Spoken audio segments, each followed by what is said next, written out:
Morning, Barra on my own again, heading to a spot. I want to see if I can get a decent barra. It's bloody cold this morning, it's 10 degrees on the car thermometer, but which is not good, but hopefully it's supposed to be a warm day, so the water should warm up pretty quick. But I want to try and be home by lunchtime, so which means I'm going to have around about 5 hours of fishing, so see how we go. But I want to see if I can get one on the surface. It's going to probably be fairly foggy when we get there, so I've got a spotlight on the front of the Colt, so that'll help a little bit, but we won't be roaring there at 100 mile an hour, that's for sure.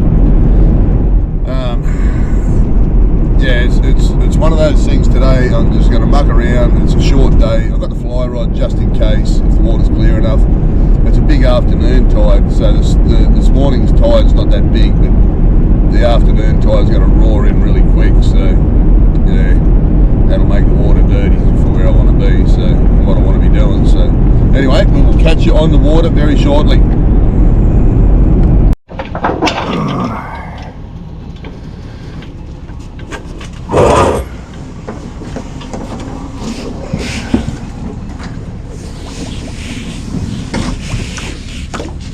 Oh, that'll be right.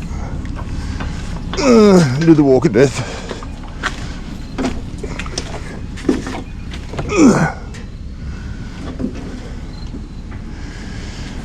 The watercolour looks good. Wasn't sure what it was going to be like. Looks pretty good. I forgot to chuck a couple of the tackle boxes in the boat. Not that we don't have enough already. But this ramp here, you got to be super careful. A lot of times we've seen crocs right here at this ramp, so they're sneaky buggers and they know the routine, and we've got to make sure we don't give them an opportunity. Right, up there, you fall down.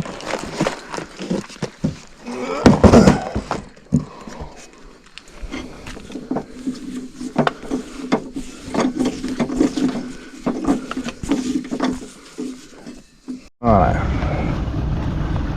well, float a light on the front there helps when you're going down these drains, eh? Not that you fly down them, but it's good, you can see what's going on. A bit of bait flicking out of the water next to the boat.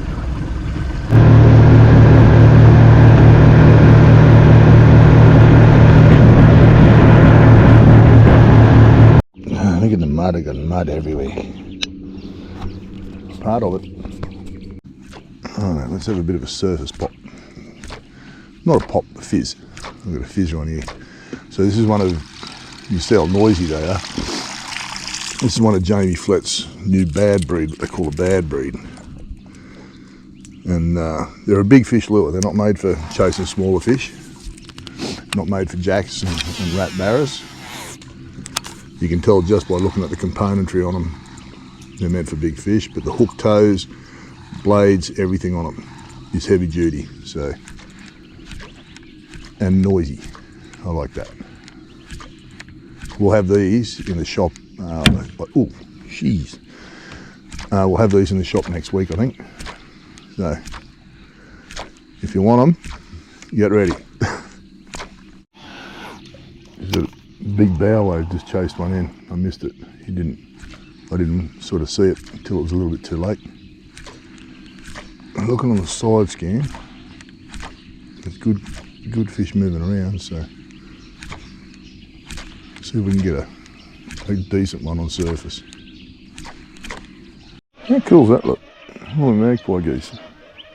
This is why it's awesome being out here this time in the morning.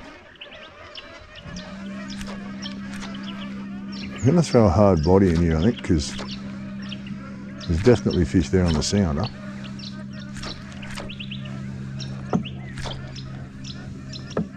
It's not coming up. There's been a couple of boils on the fizzer, but they haven't been hitting it, so let's see. A couple of different ways to use these fizzers. When you cover in water and the fish are active, you can straight retrieve them. Rod tip fairly high, and watch for bow waves. Now, this is the exact same principle as using frogs in the shallows, where you've got that constant momentum, but this is for bigger fish. So you can just do a nice straight retrieve. The closer it gets to you, the lower the rod tip goes. And the other way to use them, cast about to where you think there's a fish, hold the rod tip down and just short, sharp bursts like that. There's another way you can use it as well, which is to rip it. Now let it sit, give it a twitch, rip it. Now this is to get the attention of fish that are really shut down, like try and get them to come up and look. Now the other thing to remember, if you're sure that there's fish in an area and you're fizzing it and you're seeing little bow waves, you might get the odd roll, the odd flash at your lure, you've got them stirred up. So sometimes you throw in a shallow diver or a suspending lure and work it through where you work the fizzer, and you can get those fish to actually bite. The fizzer can get them a little bit excited sometimes, but I'm casting that up into 1.5 meters of water there. So it's shallow enough for any fish that are on the bottom to come up and have a look if they're hungry.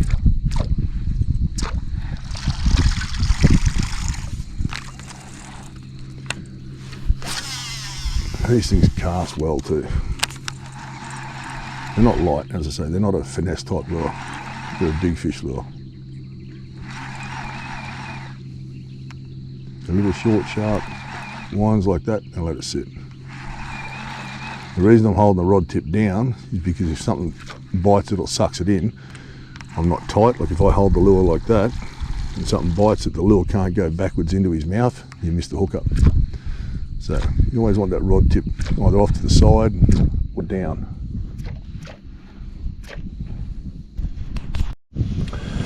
Alright, let's have a look. Let's see what I've got in here. I'm thinking there's some big fish on the sounder, so I'm thinking I might go a 125 scorpion. I'm going to actually try trolling it. I hate trolling, but if I can get the speed right and put the lure right on their nose, then maybe we can get a bigger fish to eat. So I'll take off the fizzer. Now I've got heavier leader on this one too. Alright, throw the wand around.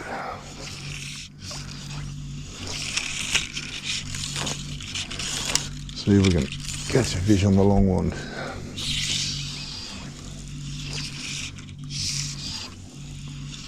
As I say, there's not much happening, like fish-wise on the sounder there's a few, but not much activity on the surface.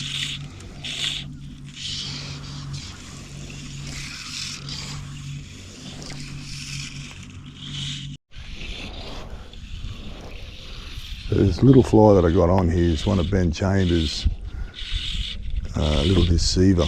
It's like an orange-headed version of a pink thing. And those of you who watch the channel a bit will know that orange is a big favourite of mine. But it's like a faded orange. Like it's really nice.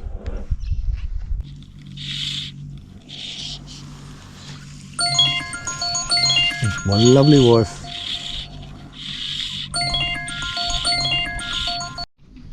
There you go, there's a nice little jack on the fly. He came off that twig there. Now, as this tide drops out, I might even get a photo of that, I think. As this tide drops out, the jacks are going to drop out of these snags and hopefully onto these snags that are out from the edge. I'm going to stop the sound, stop the electric, out from the edge and make them a little bit easier to catch. So I'll just spot lock it there and get a quick photo of this one.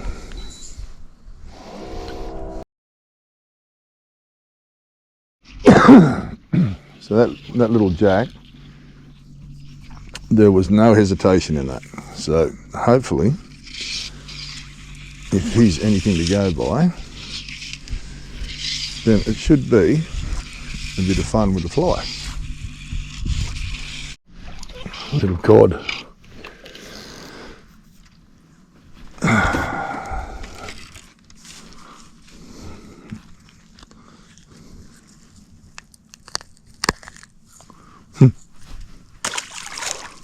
Better get.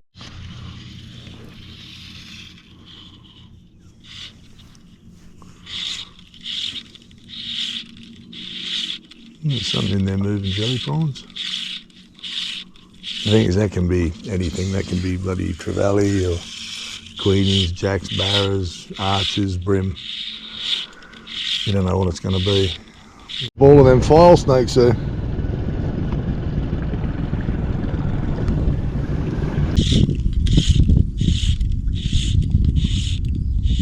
Oh, no. I don't know what that was. Either a tarpon or a baby barra. Oh, there's a big jack after it. Oh, dropped him.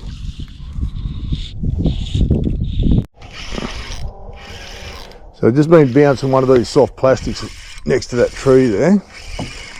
What is it, finger mark? Yes, finger mark. Right, wrong size. I mean, he's legal, but he's not big enough to keep. But he wanted that. And what I've done is I've gone to one of these soft plastics that Tony makes. They're a real bright fluoro coloured thing. But that finger mark there would be legal, but we don't usually keep finger mark until they're a little bit bigger than that. But he was right on the bottom, so right next to that tree. So we'll see if we can get another one anyway. So all we're doing is just casting it out, let it hit the bottom, give it those little subtle hops off the bottom like that. So this Barra, this is only really light leader. This is only 25 pound leader, so it's going to back that off a little bit. He's a legal size fish, but he was the exact same place as where that finger mark was. So now we've got the bite happening. Hello, yeah, the net's caught. Come back here. Now that we've got the bit of a bite happening because that finger mark stirred things up a little bit, it can quite often kick whatever other fish there into gear. Come on, come up here.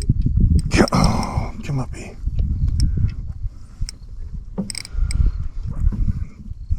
I don't want to go too hard on him with this light leader.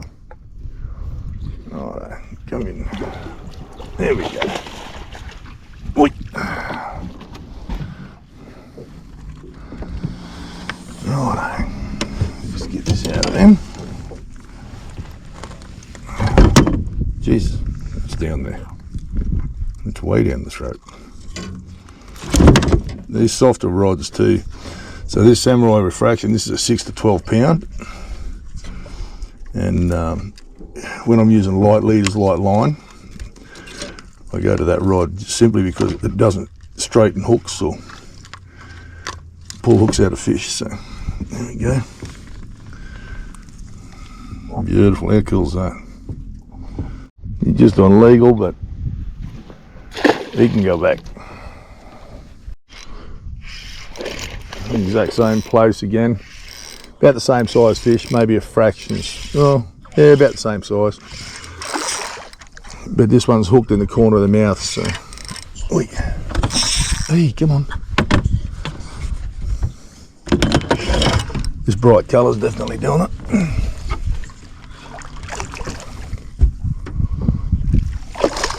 Maybe a fraction smaller.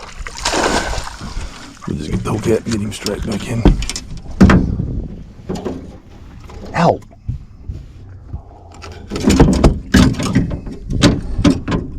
Yeah, he's a little bit smaller, that one. But where he was, hang on, just going to redo that plastic. Where he was in that bit of a backwater just there, beside that dead tree. Just there. And I only got one hop out of it that time, so hit the bottom, got one hop out of it like that. So there must be a school sitting in there, I'd say.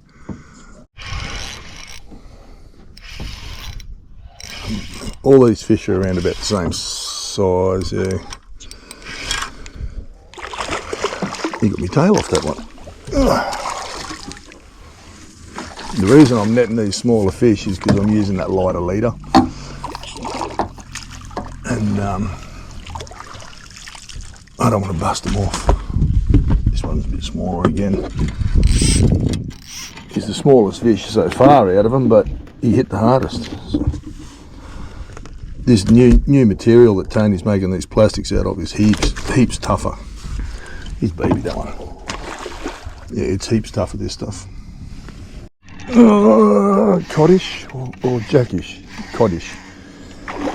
Oh, Jesus. Come here, big bugger. Jesus. Come here.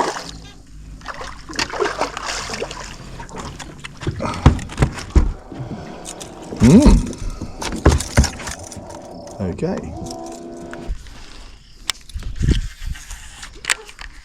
So what I'm doing there is I'm cutting. Oh, Jesus, I got it. Oh, and again. I was going to say I'm casting past the snag, winding it down, and I'm going to hover. Oh, no, that's a GT. Oh, he's too quick. Too bloody quick, he grabbed it. Get up here, you mongrel.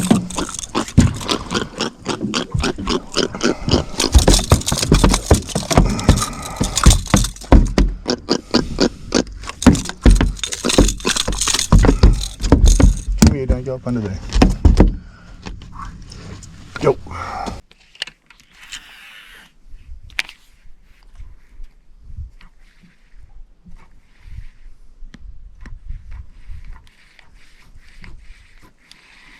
Oi, and pikey. Big pikey. Look at him. Oh, I'm bottoming out there on the electric.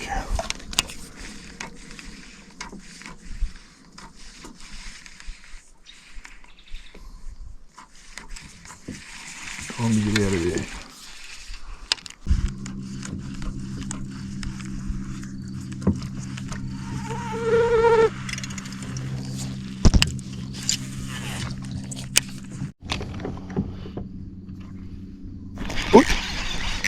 What's that? Bloody GT or something? Yeah. Should have bloody known. Bloody barracuda.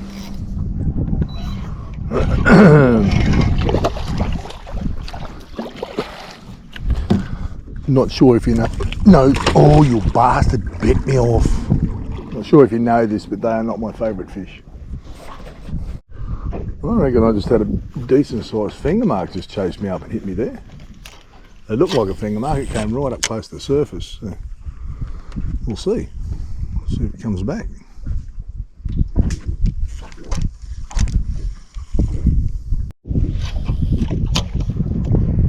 What the hell's that? Oh, what's it doing way up in the sticks? Bloody little queen.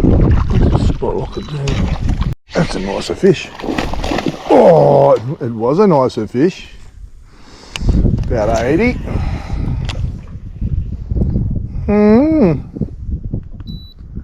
Bugger.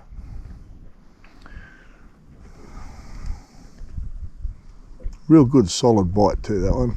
I would have thought he would have hooked up properly.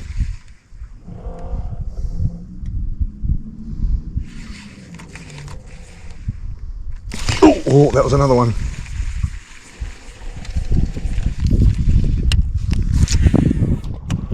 Right, I might just go a little bit to the left.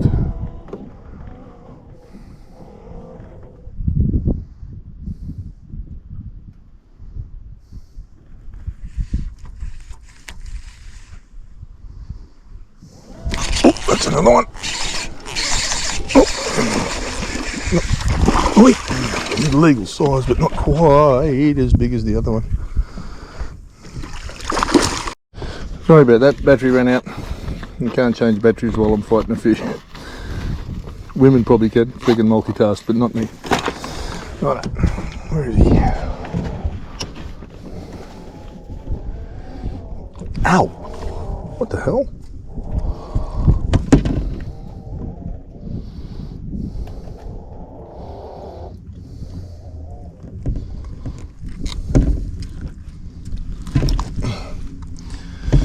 Right, on the radioactive rooster prong. Very good. How's that for a pretty fish? About 60, I reckon. 59 to 60, I reckon. Have a quick look. Usually don't worry about measuring fish.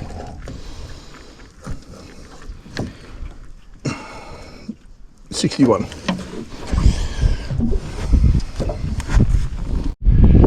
Right species, this is on the next cast, so right species, wrong size. This bleeding mullet, I think it's called, this colour. For a long time, it's been one of my favourite colours, eh? Seems whenever you put it on, something eats it.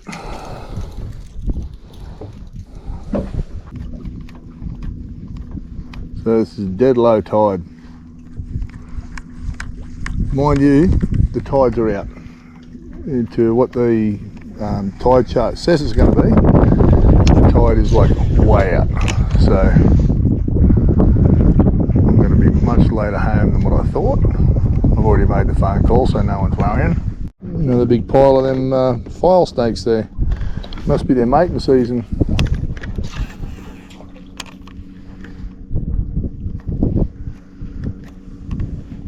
Pretty cool, eh?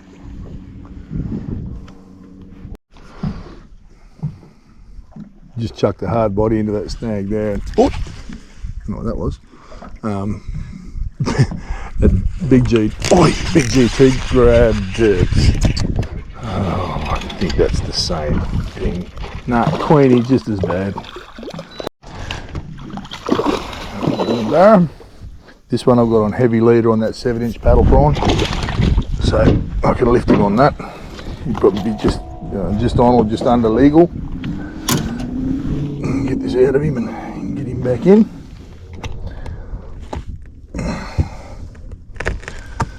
Righto. There we go. You go that side.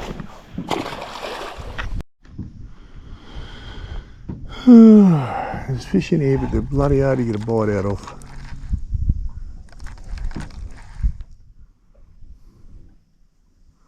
You can see them on the sounder every now and then. They'll show up.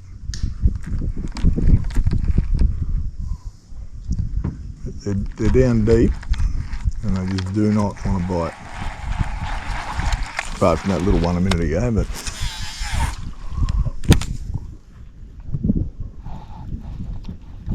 whoop, that was a barra.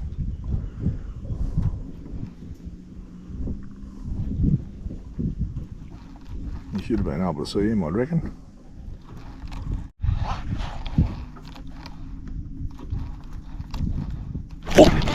That's a little one. Hey, get out from under there.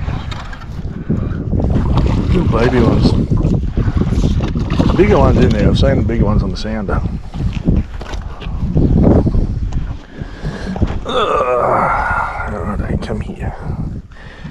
Give that back. You don't want that. Hanging out of your lip.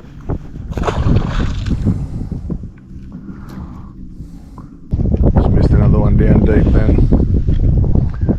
Like right on the bottom.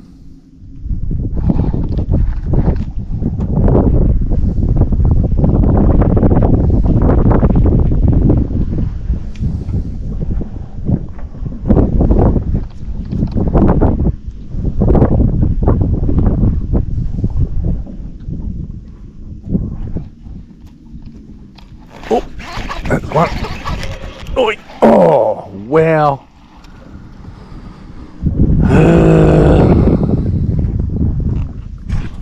He did better.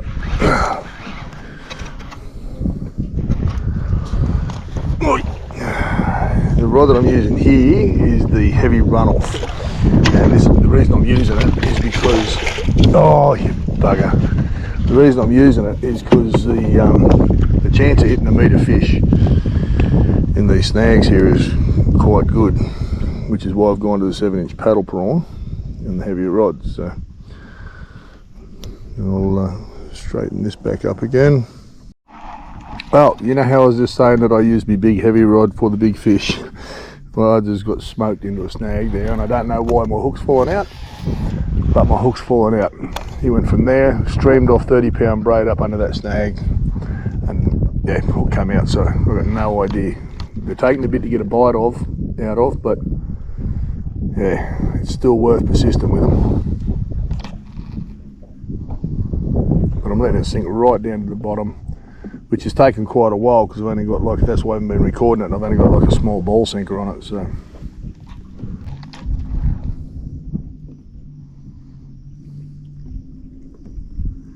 a real sudden drop off there. Like I can hit the bottom there and then twitch it out. And when I get just that little bit further, it drops off probably another 6 or 7 foot, like a real ledge, and I reckon that's what they're sitting up against. Oh, yep, there it is.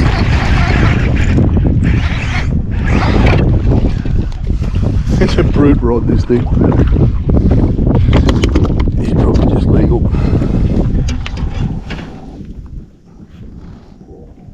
Oh, the tail on my phone, slime everywhere. Yeah.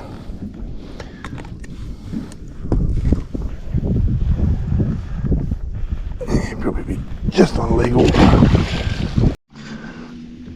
Nice one. Where's my net? Where's my net gone? Oh, it's on the wrong side. Enough hole. Bit sketchy lifting them like that on 30-pound leader.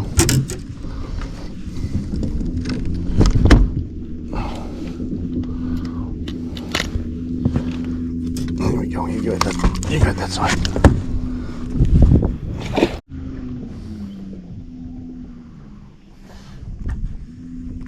Oi!